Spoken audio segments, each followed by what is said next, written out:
Welcome back to the Football Fitness Federation podcast. This is episode 363. I'm delighted to welcome onto the podcast. This is the second time of trying for anyone that doesn't know. Kieran McManus, thank you very much for firstly for coming on, but also for your patience. No dramas, no dramas. Thank you for having the patience on your side as well. No, mate. For anyone that didn't sort of suffer the same as what we did, we had a bit of a breakdown in technology trying to record yesterday. But yeah, we're all good today. But mate, I massively appreciate you coming on. I think it's going to be interesting tapping into your journey, but also current role as well. So do you want to start us on that, mate? Take us back and take us on a bit of a timeline of where you've been and what you've been up to. Yeah, for sure, of course. Yeah, my history is very football centric, I guess. I think I'm in my 10th year now of football season. So I started way back in Scotland. My first introduction to anything sports science was actually with a place called the Fife Elite Football Academy, which was essentially a regional academy, which fed into the four professional teams based in my region in Scotland, which is Fife. So that fed into Raith Rovers, Dunfermline Athletic, Cowdenbeath, and East Fife. It's since disbanded. They've now got their own academies again. I spent around about 3 years there, working largely with the younger squads. So I was like U13s through to U15s, and then towards the end of my time there, towards the U18, so the oldest age group. I then spent about a season. So it was one back end of a season and one first half of a season at Albion Rovers. So I was there for, again, just around about a year, working in the senior team there, which was a really nice exposure for me to get that experience. I was quite young doing that. I think I would have been around about 21, 22, working in that senior team. And then, yeah, left them after around about a year there, and moved into the women's game. So I started that journey actually at Hibernian.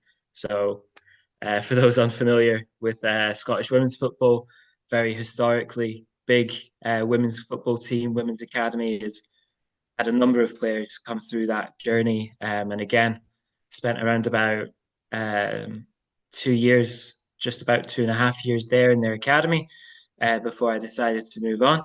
And that again coincided with moving into the fourth year of some kind of senior football, this time with senior women at Edinburgh City. Spent a season there, was very lucky that I went there with a previous head coach who I knew very well. And we had a very successful year there, which is always a bonus when you could win a couple of trophies. And then off the back of that, I had a couple of options actually to continue that journey in Scotland, or to move out to Denmark, which is where I am currently. I got that chance to go to Denmark and make football something full time. And I did that. I went to FC Nordsjælland, where I worked essentially with all of their women's teams from senior all the way down to U13, which was very exciting and very eye-opening experience for me to experience football full time for the first time, but also a much different style than what I'm used to. Finished off my season there. Again, was very grateful that that was also a very successful year for the football club and the organisation across multiple ways. And then after that year, ended up where I am now today, which is at Køge with their women's team. So was there last year, spending a lot of time with their senior and as well as their academy. And then this year as well, we've come into this season. Again, now branded as Hoboken Women. We're very specific with that now. And now working with their senior team again, as well as the upper academy age groups. Awesome, mate. I just want to pick parts of your journey so far because I think there's going to be a hell of a lot of lessons, and I know there will be from what you're doing currently. But just to go back to some of them earlier roles, what were some of the key things that you sort of took on to the next role? So especially early on, like the Albion Rovers times, and then into Hibs as well.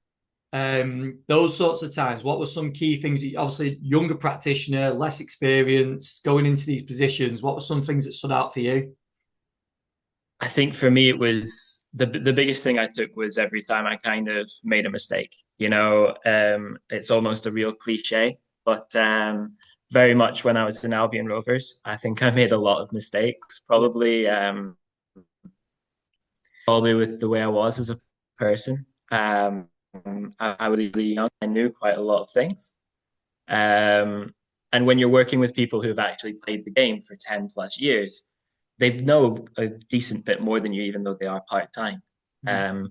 So it was a really big lesson for me actually going through that journey because that transition from, okay, yeah, being in charge in an academy and having a good bit of control, and then moving into a senior environment where you're very close to results driven, and you have to have that real social awareness that I didn't have during that first kind of period. Was a really, really big learning curve for me, which I've tried to take into almost everywhere I've gone since. It's been the social aspect has been huge for me when I've come in somewhere new. In what sense with that, Kieran? Is that just being more aware of what's going on around the club or around what's going on in the players' lives or a bit of both? Yeah, a lot of both. But just making sure you're someone who's very approachable. Mm. Like for me, it's always about understanding the person and the player. Because at the end of the day, in most of our situations, the person's always going to be on top.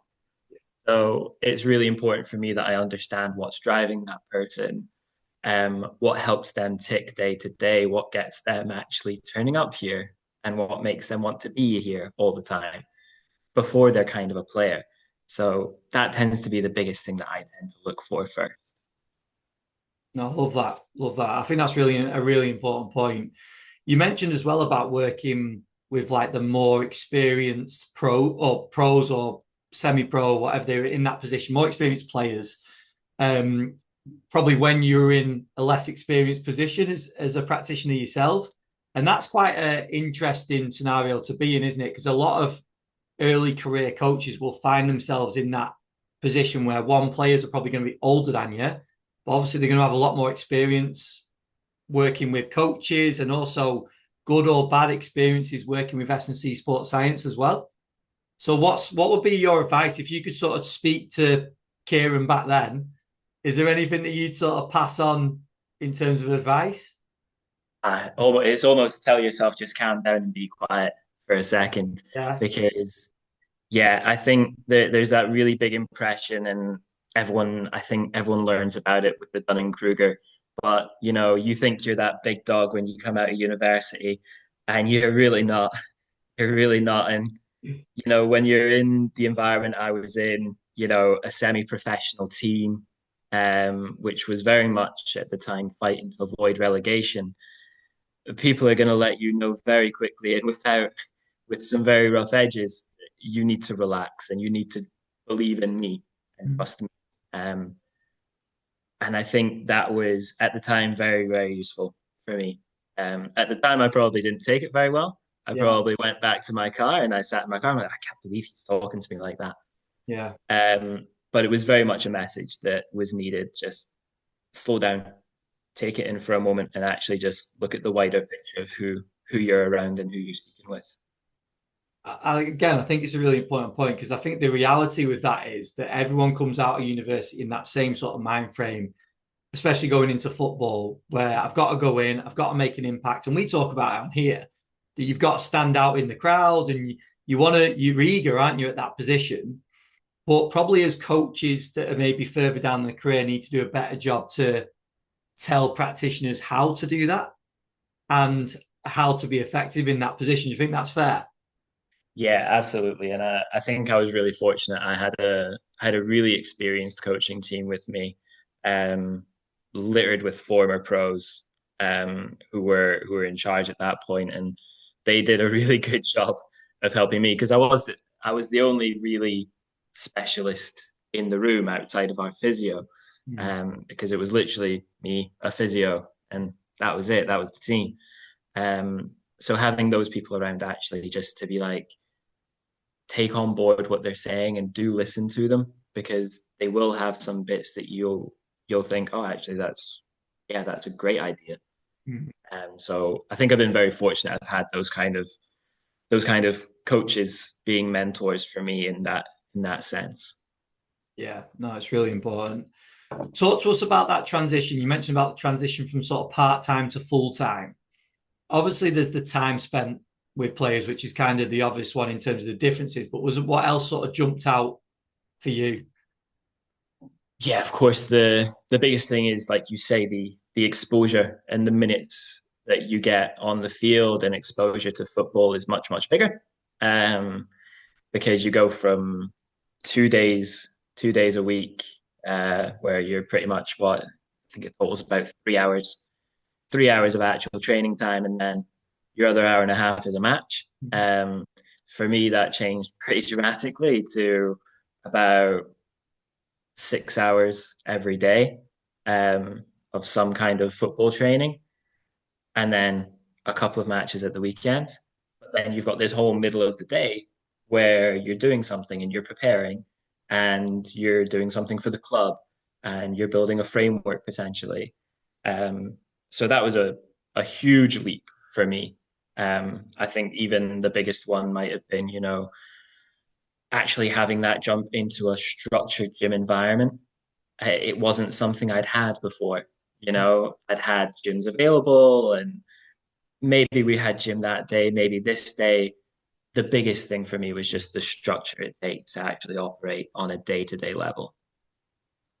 Yeah, because you've gone from, I suppose, just having to pick your big rocks, haven't you, and just priorities on such a small time scale to suddenly, okay, now we can do the big rocks and the medium rocks and maybe some of the smaller rocks as well. Yeah. And you start having that conversation of thinking, okay, wow, how many things can I hit? And can I individualize? How much can I individualize?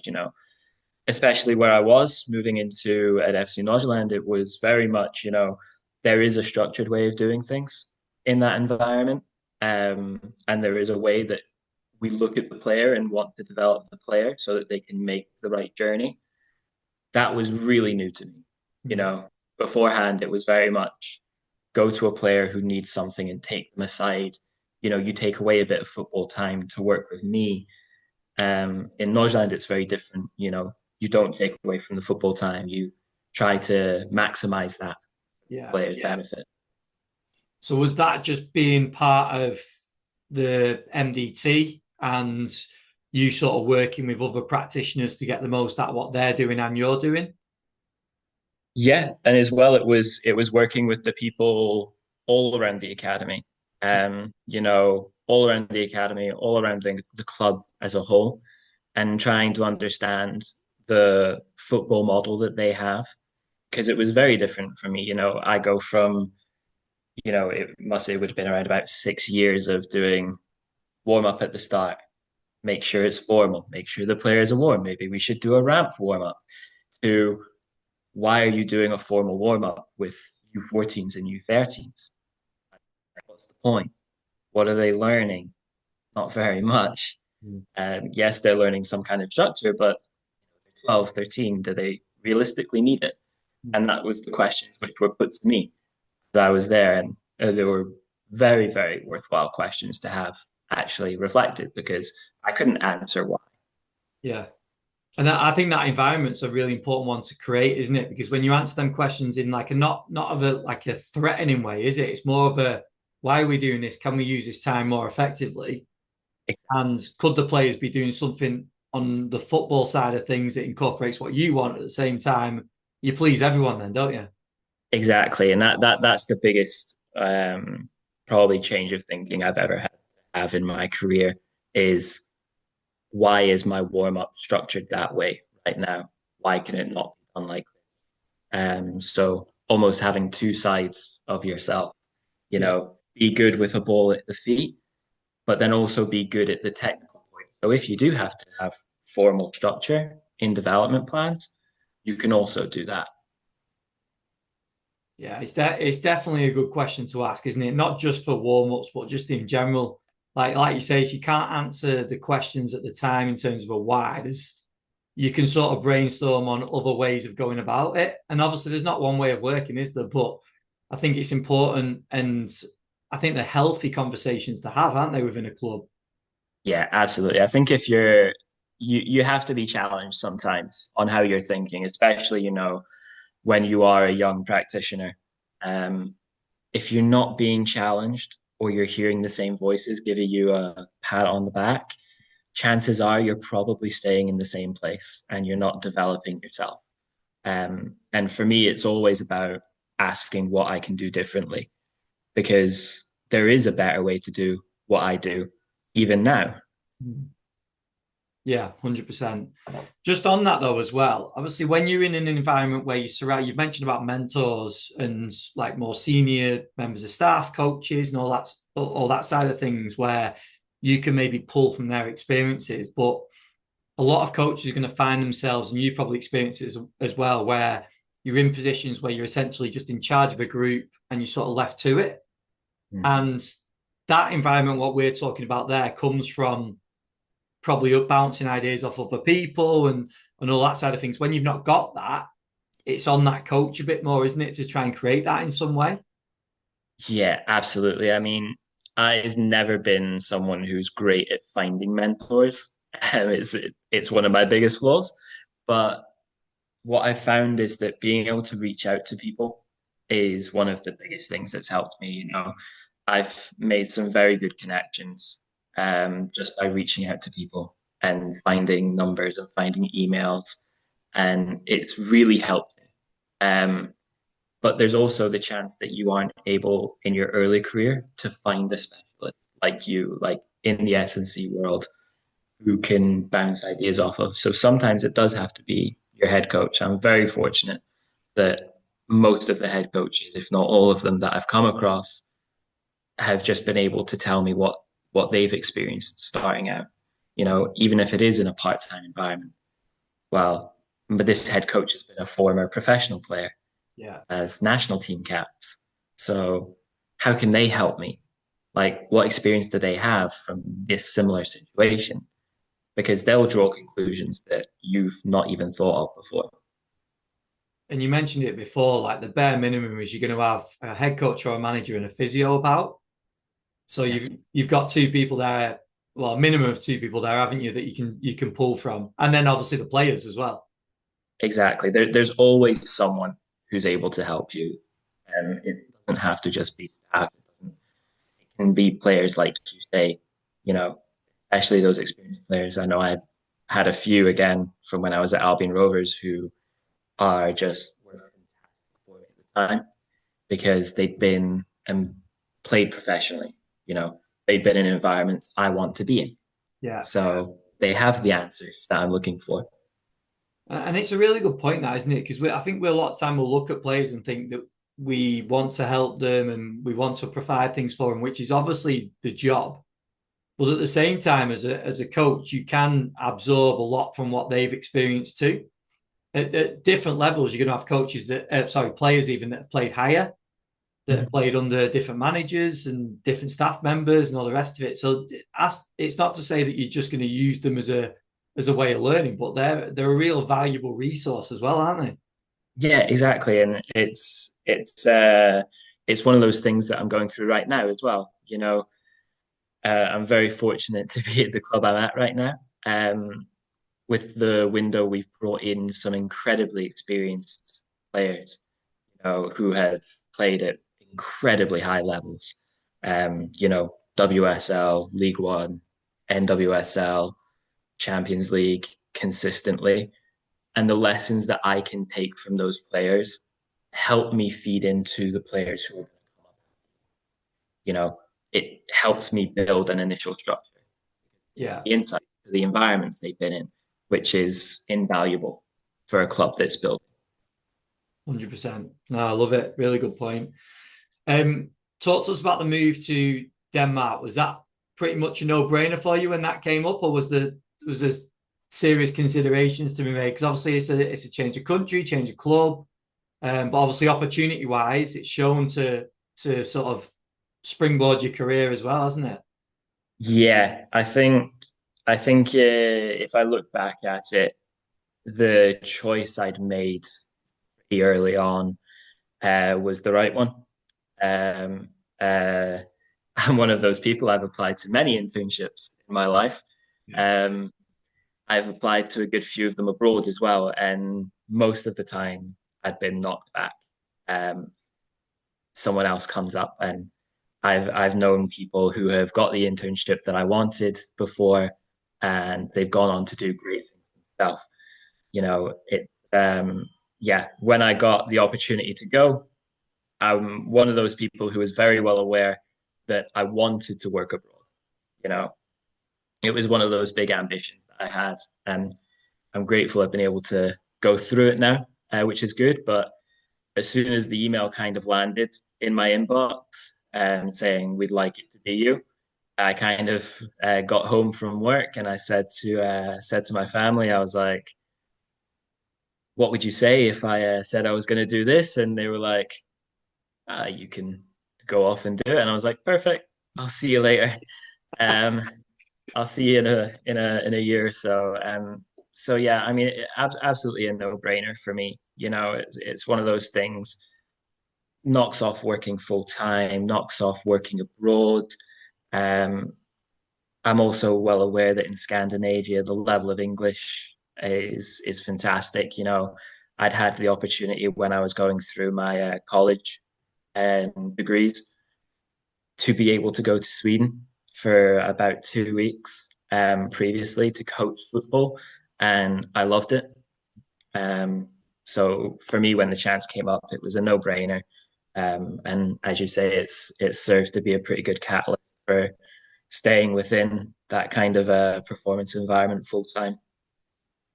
Was that you know when you said about wanting to work abroad and you knew that early? Because that's an interesting one for coaches, isn't it? Because a lot of time coaches will go through the career, they might even have a general idea of where they want to go, what clubs they want to work in. Sometimes it might not be too far from home, but other people will just be like, right, I'm open to going anywhere as long as it's the right opportunity. Was it more on the social side that you were just sort of like, I'm open. But then obviously I know you just mentioned about Scandinavia and having been over there before. That's obviously something you've experienced. How much does that come into it as well?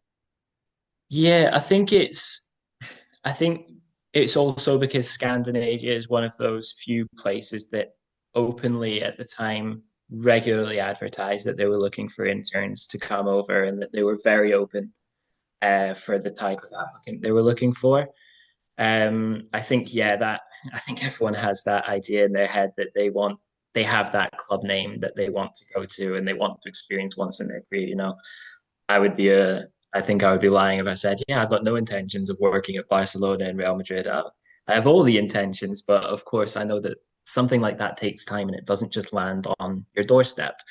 Um, but very much for me, it was about making sure that the move itself was going to prepare me for another level. Hmm. Um, and it wasn't something I saw myself being able to do at the time back home, which is, of course, a shame because you always want to contribute to your own nation and their own success. But, if an opportunity opens elsewhere and it's just as exciting, it made absolute sense.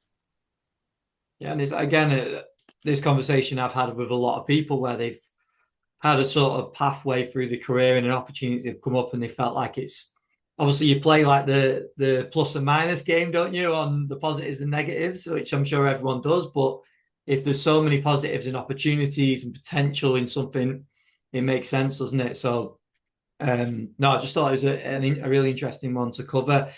Let's go into your current role now.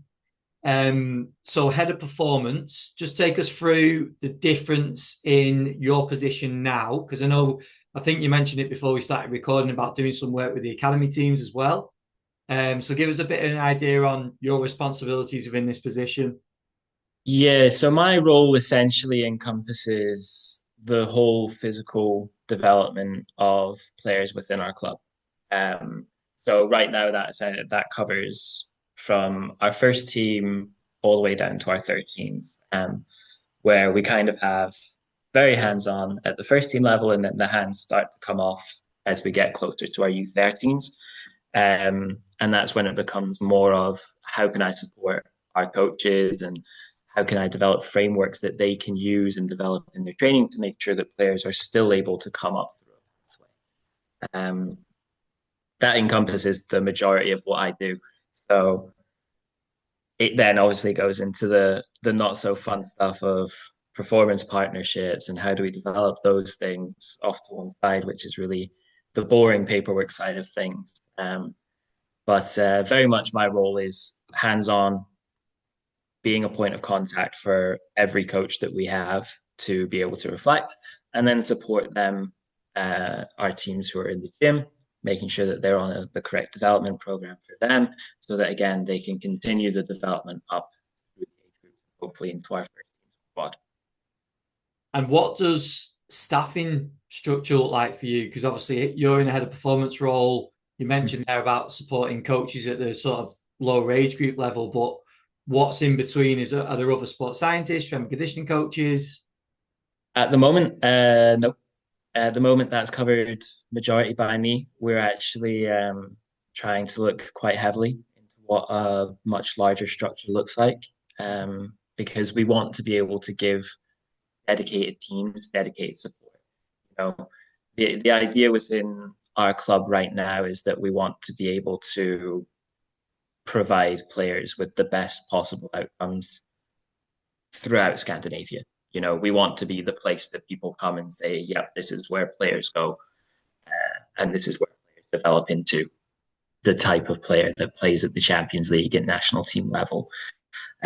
So yeah, that structure very much is ongoing in its development, so that we have, you know, specialists within the gym, specialist on-field support. You know, in Scandinavia, we tend to, or at least the structure tends to be that there is someone dedicated on field and then there's someone dedicated in gym. So we are trying to see if we can split that as well in our structure as a club. So the room for expansion right now is at its maximum. But then I suppose at the same time, for you in your position, it's exciting because of the potential there, isn't it? But again, within your role, I'm guessing the skill set needed to, you've mentioned there about helping to upskill coaches and the programs that are pushed out from under 13s up to first team. If you're not present and there every step of the way, there's a skill set in that alone, isn't there, to make sure things are done at a right level? Yeah, absolutely. And, you know, I think it's really important point to mention that us as specialists also have to have a little bit of a coach's eye, Yeah. beyond, you know, lifting techniques and sprinting techniques. We also have to have a bit of a coach's eye to be able to review with coaches what they're planning to do and whether or not it's going to hit the targets that we're setting them. Because we're almost like, I try to imagine ourselves as just a really big pillar, just trying to hold up the coaches and their sessions so that it can be as good as possible. It can be enjoyable for the players, whilst also giving us what we want from a performance perspective. I don't know. We don't like to talk too much about performance when we talk about U13s and U14s. But very much can we help support those players that we see go all the way through the pathway. And so, yeah, I think there is, like you say, a bit of a skill set there to be able to do that. And is that like a key focus of the club for to get these young players through into first team and keep them in the first team, or is it a case of developing players to try and get them elsewhere? Like, what's the sort of is Yeah, that? the ambitions of the club are sky high. You Yeah, know, the ambition of the club is to essentially be in and around the Champions League conversation every year, which is unheard of the past kind of 10 or so years since the larger teams have started to develop and those larger names on the men's side have started to develop their women's teams very highly. So very much we want to be able to develop players who can reach that level and stay within the club. You know, the idea is not to become not a development factory in a sense where we just shuffle players on. The idea is that where we are can be a center of world class football.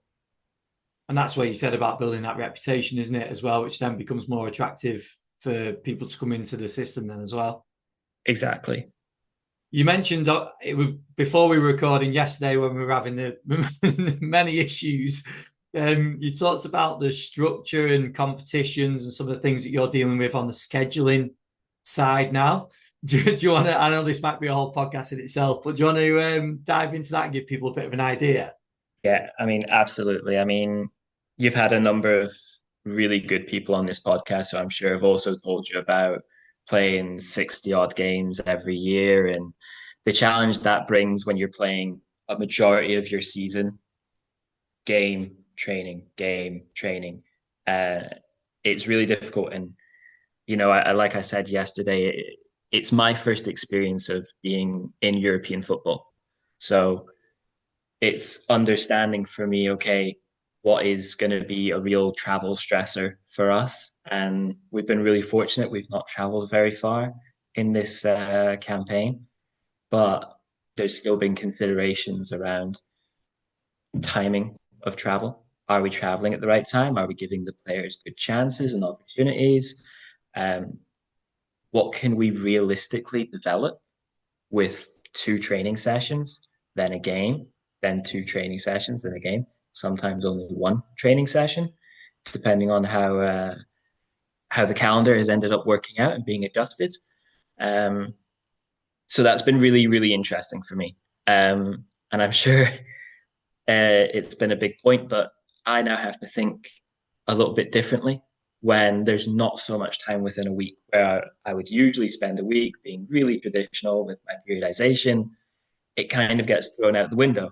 And you're like, okay, well, what other aspects can I do so that the players are still developing? Can we be in the gym? Of course, it's not at the same rhythm and the same tempo, but what can we adjust across there? Help the players still improve. Yeah, again, it's an important point, isn't it? I know everyone's schedules are slightly different, but at the same time, people are dealing with a lack of time and that priorities. Do you feel then with this, because it's like a full circle movement, isn't it? That we spoke about you being in that part-time environment before and having to pick out the big rocks. This has now gone sort of full circle to yes, you're full time, but there's other things that are getting in the way of you having that time with the players. So has that helped, do you think, having that experience before? I think so, yeah, because it helps you put into perspective what matters Yeah. at that time. When you're part time, your biggest question is when is someone going to get injured? And when you're full time and you only have one game a week, we've done a really good job, I think, me and our physio here, um, at keeping our players off of the physio's table through muscle injuries and through repeated injuries.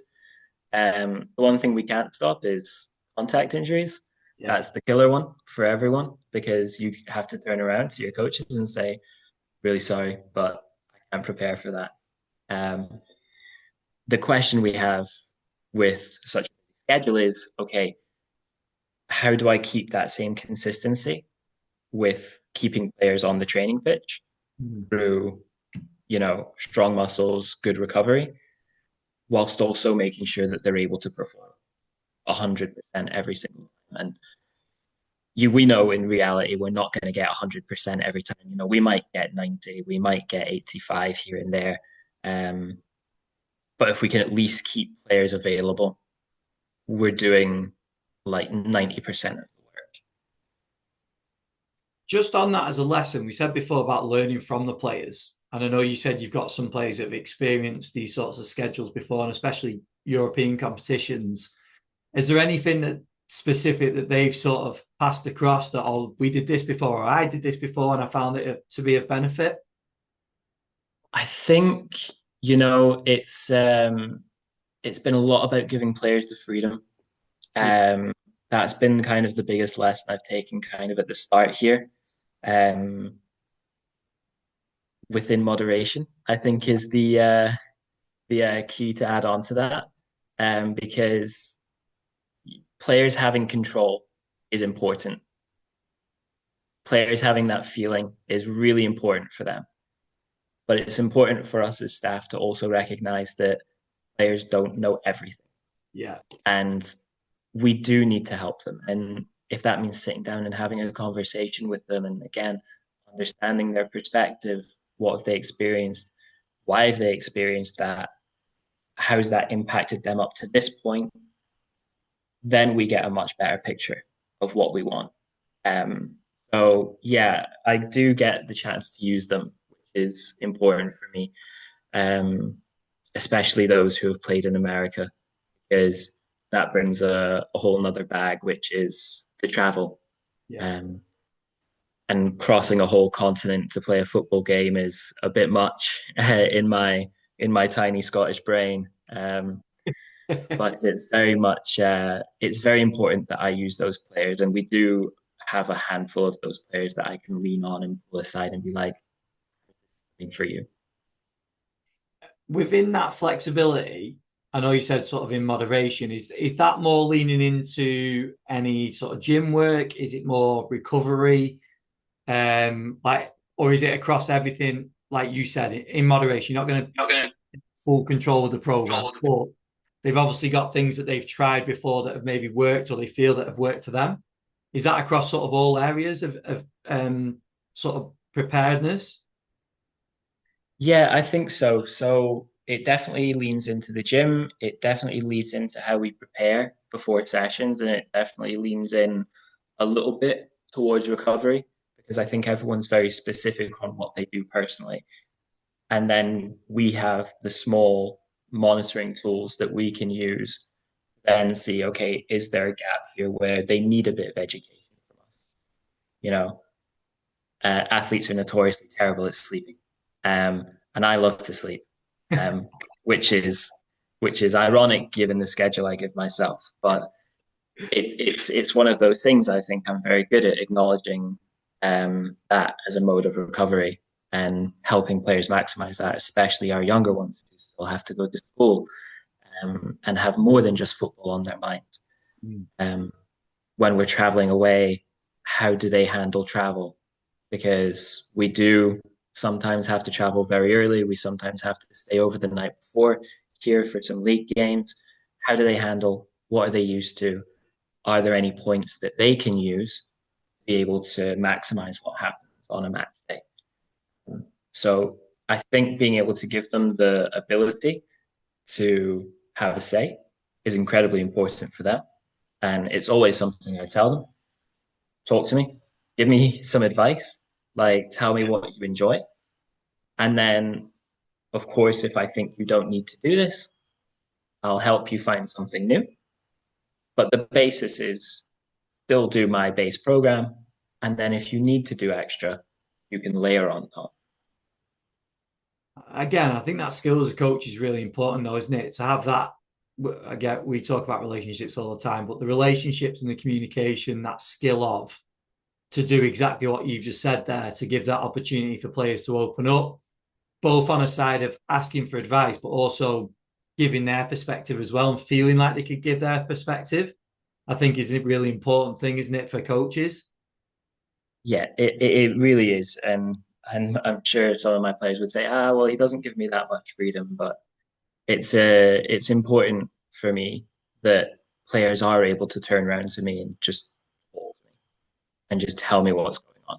Because the moment you lose a connection with the player or you lose the ability to talk with the player is the moment you've kind of lost the ability to help that Yeah. you know, and that's the last thing you want as a practitioner is to lose the ability to talk to someone and help them.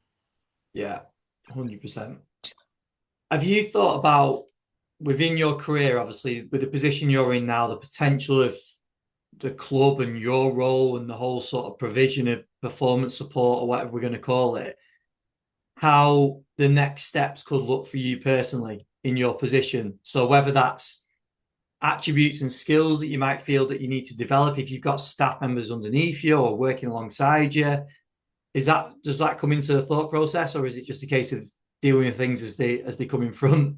Yeah, it's yeah, I think I'm fortunate I'm in a position now where I can start to look a bit more ahead. as opposed to just straight on. Yeah. Um, I've been very, very fortunate that I'm going to get to go on to the UEFA A fitness license run here by the DBU. I think that's going to be an important license for people who want to operate at the top of the game within a club. I know UEFA is pushing very hard for that. So it's important for me that that becomes something that is attainable at this football club and within women's football. So I think as we build out the structure here at the club, the ambition is then to become also a really great developer of staff. Um, so for me, that includes having to learn a lot of leadership, a lot of teaching, making sure that the club has the frameworks available for people to be able to scrutinize. Is I want people to come in, have a framework, but then be able to say exactly what coaches have said to me. Why do it this way when we could do it this way? And then that's when you truly develop as a club Yeah. for me. Yeah, it's putting in place everything that we've touched on from your perspective so far, isn't it? And having that right environment, which I guess comes with a bit of time and just daily habits and things that you put in place to allow that. Exactly. I think if you want to really be I think if we want to be the club we aim to be, I think it's important for us that we're also giving staff a chance to develop. You know, give them the opportunity and it helps make your club a little bit more exciting. If you're a student, if you're someone out on the side, that you're able to come in and just be given this information trove and then be able to say, I can do that better if I just do this. And then being given the freedom to, of course, do that. Yeah, 100%. Mate, I've really enjoyed this. We finally got it done. And Yeah. I knew it'd be And good because I think people can take a lot of lessons from the different positions that you've been at, including what you're doing currently. And I think you've done a great job of sort of breaking it down and describing the things that you've taken from each role, which obviously culminates in the position that you're at now. So I really appreciate you coming on. Can you just leave us, Kieran, if you've got anywhere specifically people can go, if they've got extra questions for you or anything like that, where would you direct people? yeah, you're probably best finding me out on LinkedIn. I don't think I'm the top search result on my name just yet, but I'm maybe hopefully climbing up there. But yeah, of course, just you can find me on LinkedIn. And if you're very desperate for a conversation, feel free to reach out by email. That's pretty easy to find. It's kieran.mcmanus@hobakuawomen.deco.